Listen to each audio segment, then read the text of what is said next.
Yang perlu diketahui dalam masalah alam barzah adalah semua orang yang punya dosa, semua orang yang punya dosa dan tidak sempat bertaubat di dunia, maka sudah cukup mendatangkan azab kubur padanya. Walaupun dia belum tentu masuk ke neraka. Karena untuk masuk ke neraka harus ada timbangan amal hari kiamat. Beda kalau orang kafir dan orang musyrik. Orang munafik itu tidak ada lagi timbangan amal.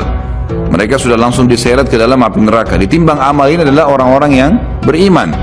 Orang yang beriman kepada Allah tapi masih punya dosa, maka ditimbanglah amalnya. Melalui timbangan inilah nanti dilihat, kalau amal baiknya lebih banyak, maka dia masuk ke dalam surga. Ya. Kalaupun amal buruknya lebih banyak, masih dilihat lagi apakah Allah masih mau memaafkan dia, atau misalnya dia masih bisa mendapatkan syafaat saudara-saudaranya, kerabatnya, orang yang kenal dia, atau Rasulullah SAW sendiri, bisa saja.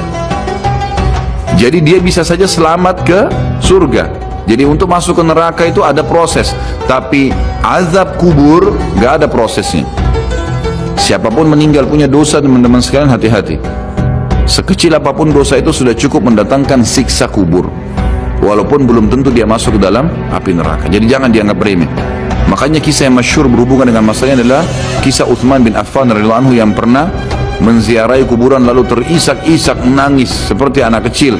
Lalu beberapa teman-temannya di zaman khilafah beliau berkata, "Wahai Amir Mu'minin, kenapa anda menangis melihat kuburan? Padahal Nabi SAW sudah menjamin buat anda surga.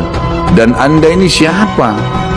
Terkenal anak mantunya Nabi SAW, ya, dapat jaminan surga. Nabi sebutkan lisannya langsung, Utsman di surga, dijamin. Bagaimana bisa anda menangis seperti ini? Jawaban Utsman radhiyallahu anhu sangat bijak. Orang yang beriman dan berilmu punya jawaban yang tepat. Dia mengatakan Rasulullah SAW menjamin buat saya surga, tapi tidak menjamin saya selamat dari siksa kubur. Dari mana jaminan saya disiksa dulu di kubur? Nanti saya masuk surga, betul, tapi di kubur disiksa dulu karena masih ada dosa. Maka pemahaman yang dikeluarkan oleh para ulama tentang tadi saya bilang, dosa itu sekecil apapun sudah cukup untuk membuat adanya siksaan, gitu kan? Itu karena pernyataan Utsman bin Affan yang menyebutkan statement tadi, gitu kan?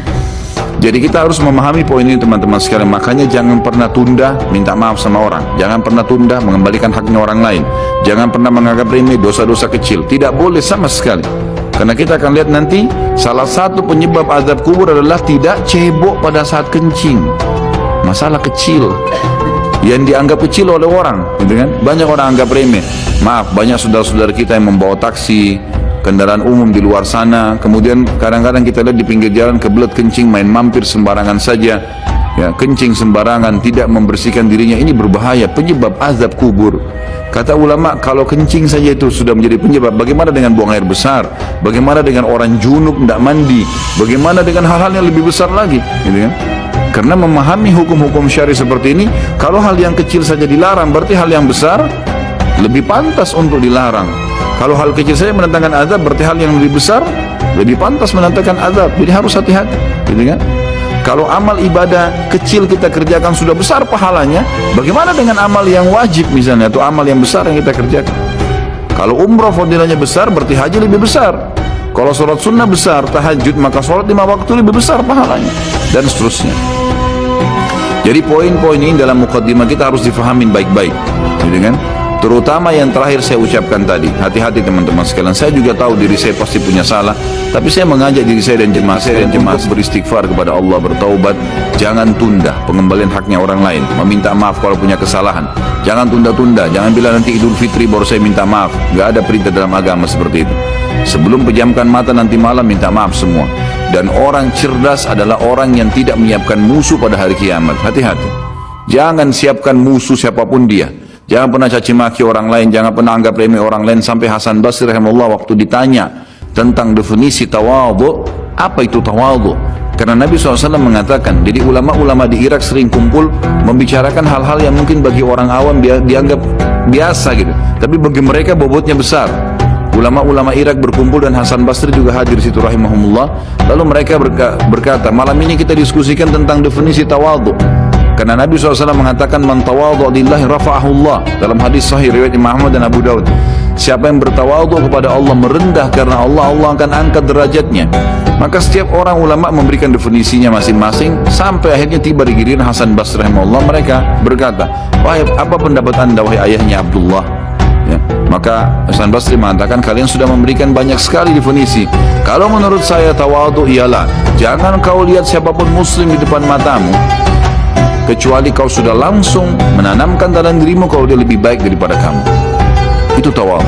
Siapapun dia, mau dia cuma mungut-mungut sampah di pinggir jalan, mau dia cuman ini, mau dia cuman itu, tetap kita harus menganggap dia lebih baik daripada kita, sehingga tidak ada celah untuk menganggap diri kita lebih baik. Dan akhirnya muncul kesombongan, karena hadis jelas, hadis yang sahih mengatakan, siapa dalam hatinya seperti biji sawi dari kesombongan, maka tidak akan mencium bau surga. Berat, gitu kan?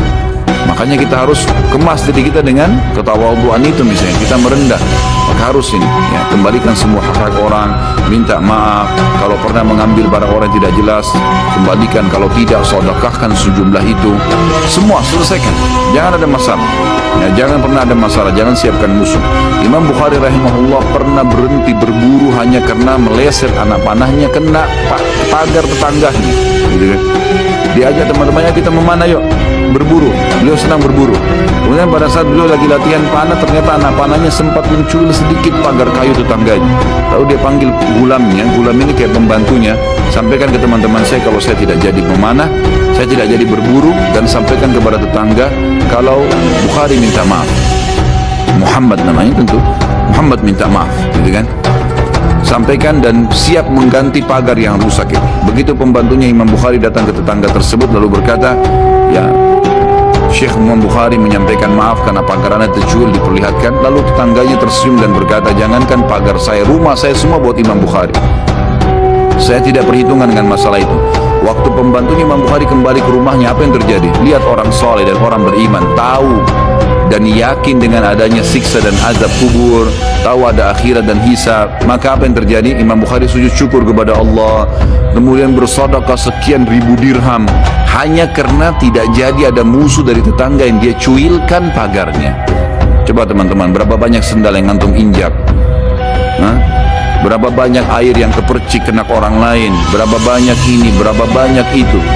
Berapa banyak yang kita anggap remeh mengambil karena teman punya dan seterusnya. Ini hati-hati, jangan siapkan musuh hari kiamat. Azab kubur datang kepada siapapun yang masih punya dosa, dan dosa ada hubungannya dengan Allah Subhanahu wa taala, ada hubungannya dengan makhluk.